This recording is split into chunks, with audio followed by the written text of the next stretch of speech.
Bismillahirrahmanirrahim.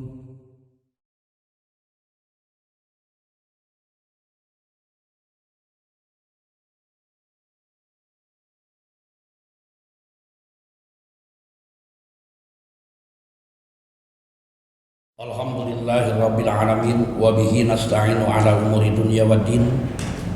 Asyhadu an la ilaha illallah wahdahu la syarikalah wa asyhadu anna Muhammadan abduhu wa rasuluh, amma ba'd. Ikhwatul iman, pemirsa kajian online yang dimuliakan Allah. Kita lanjutkan bahasan dalam tafsir ringkas ayat Al-Qur'an. Kali ini kita masuk pada ayat 94 sampai 96 dari surat Al-Baqarah. Sebagaimana yang telah diungkapkan pada ayat-ayat yang lalu, Allah Subhanahu wa taala menjelaskan dengan terang benderang tentang orang-orang Bani Israel, yang mana mereka itu adalah orang yang enggan mengakui kebenaran yang dibawa oleh Rasulullah Muhammad SAW. Mereka berargumentasi bahwa alasan yang mereka lontarkan itu lebih kuat dengan hujah yang dibawa oleh Muhammad SAW tentang ajaran tauhid yang dibawa olehnya,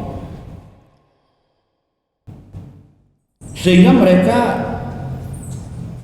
beranggapan bahwa ajaran mereka itu adalah ajaran yang tidak bisa tergantikan dengan ajaran yang manapun, sekalipun dengan yang dibawa oleh Muhammad Sallallahu Alaihi Wasallam. Itu argumentasi yang mereka sampaikan.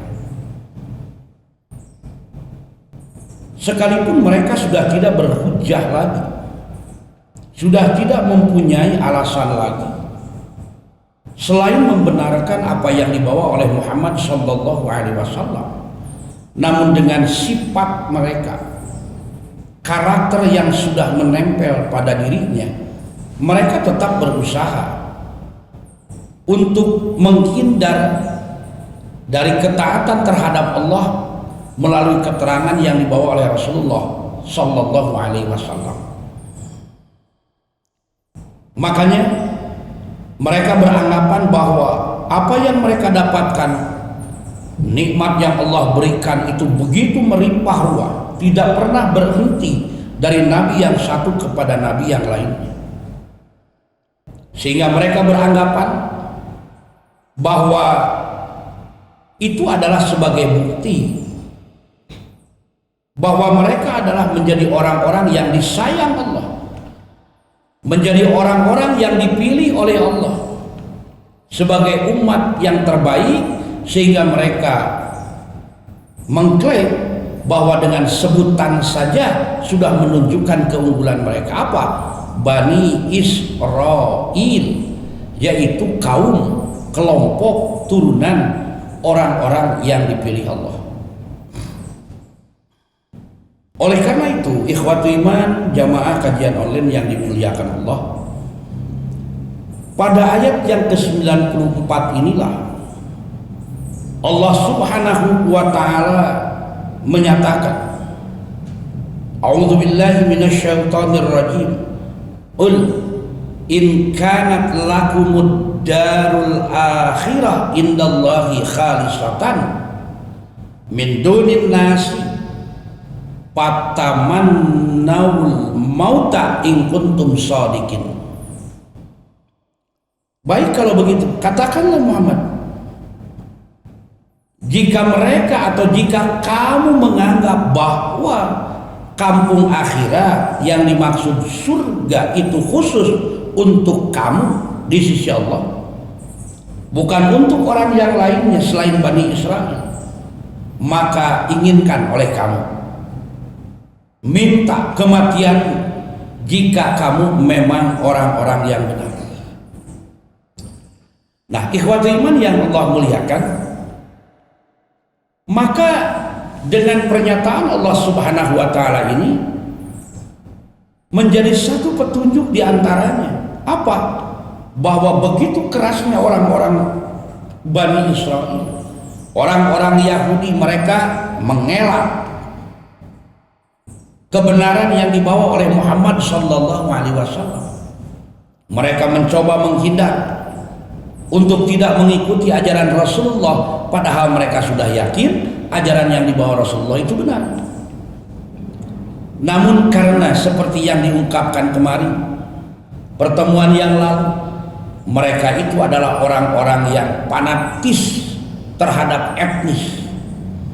Mereka adalah orang-orang yang justru menganggap etnis lainnya rendah, karena mereka sebagai Israel, sebagai pilihan Allah, sehingga mereka melontarkan ungkapan yang mana ungkapan itu tidak mungkin untuk mereka menghindar lagi kalau memang mereka benar-benar sebagai orang-orang pilihan.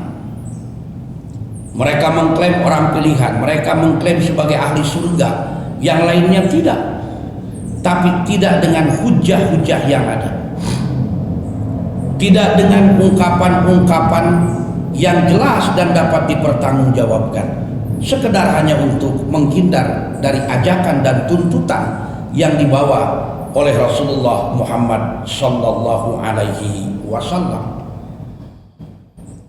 Oleh karena itu, Allah Subhanahu wa taala dalam ayat ini menantang kepada mereka untuk membuktikan keangkuhan mereka, sehingga mereka tidak akan bisa menolak lagi di satu sisi, dan mau tidak mau mereka harus menjalaninya kalau memang mereka benar dan tidak mempunyai kesalahan.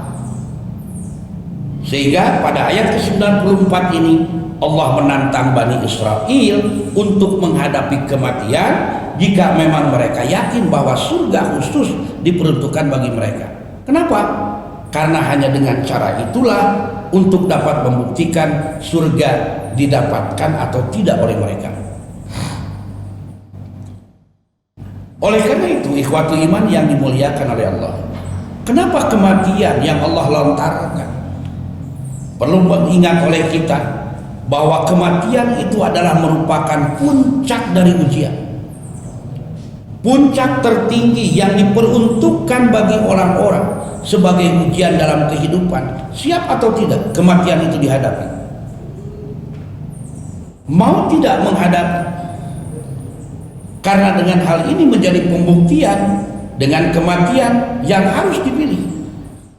Tidak lain hal ini adalah merupakan sesuatu yang bakal mereka alami jika mereka benar-benar yakin bahwa surga menjadi milik mereka. Makanya bagi orang-orang yang pasrah, tunduk dan mau menyucikan hati mereka dari segala bentuk keterikatan, maka orang-orang akan menantikan kehidupan berikutnya, yaitu kampung akhirat, dengan berani menerima buah tindakannya. Dan inilah orang-orang yang betul siap dalam menyongsong kebebasan puncak yang berasal dari kematian. Makanya kita lihat para sahabat Rasulullah sallallahu alaihi wasallam, insyaallah ini pun ada pada diri kita semua.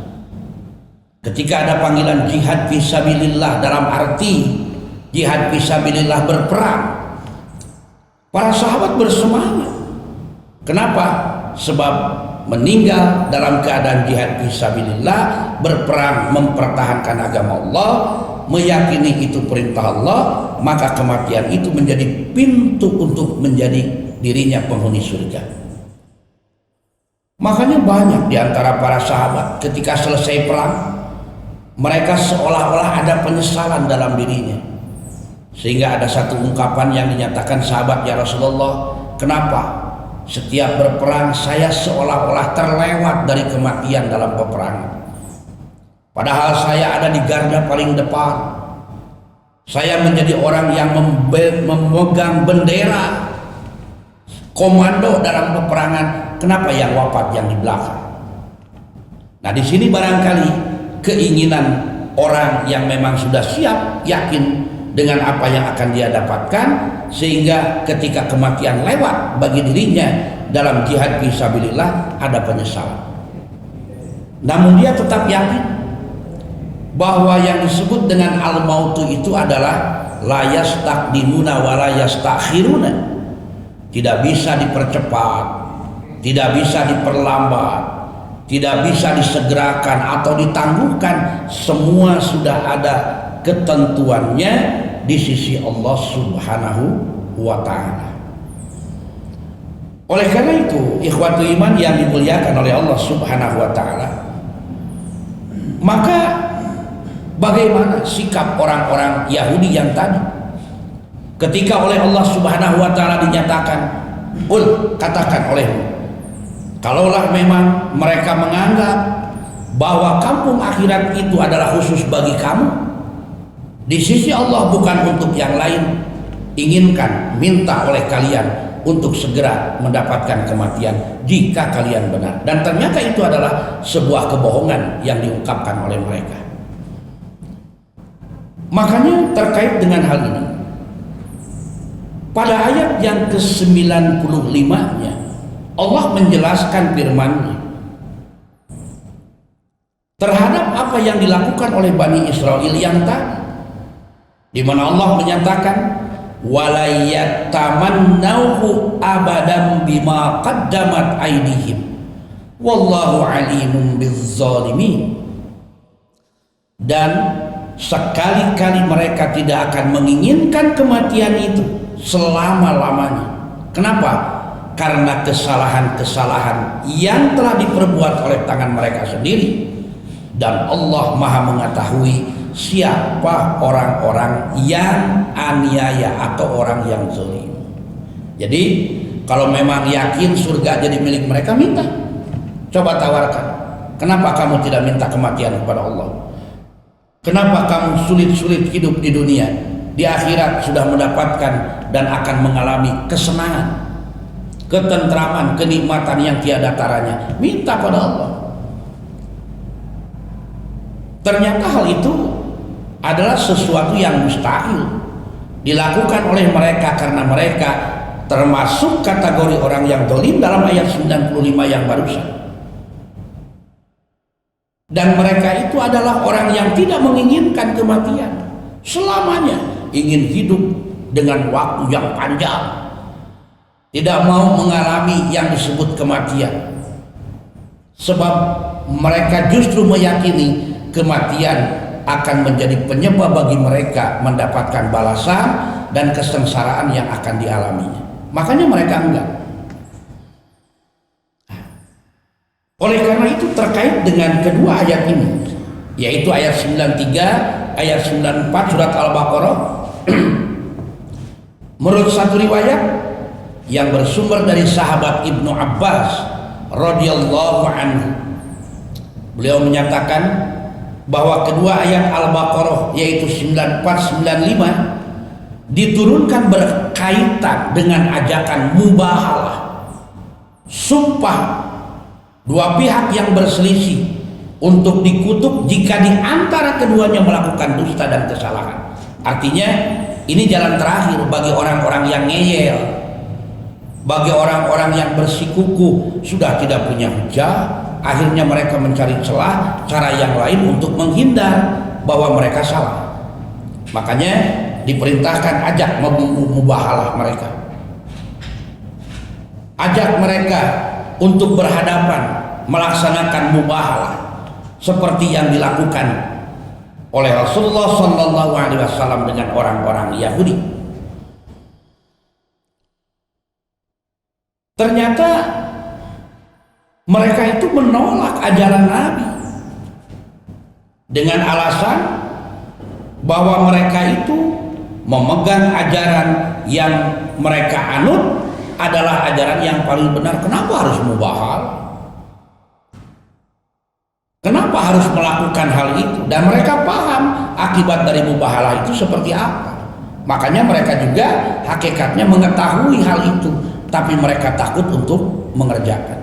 Menunjukkan kalau dalam hal-hal yang seperti ini tidak mustahil kita akan alami, maka cara bermubahalah ini bisa dilakukan, yaitu ketika mereka bersikuku memandang diri mereka kaum terpandang yang diberi keutamaan oleh Allah, merasa bahwa mereka adalah satu-satunya golongan manusia yang layak menjadi penghuni surga, dengan dalih antara lain mereka itu Bani Israil, turunan orang-orang pilihan Allah Subhanahu wa ta'ala. Makanya di dalam ayat ke-61 surat Ali Imran, di sana dijelaskan ajakan kepada mereka apa?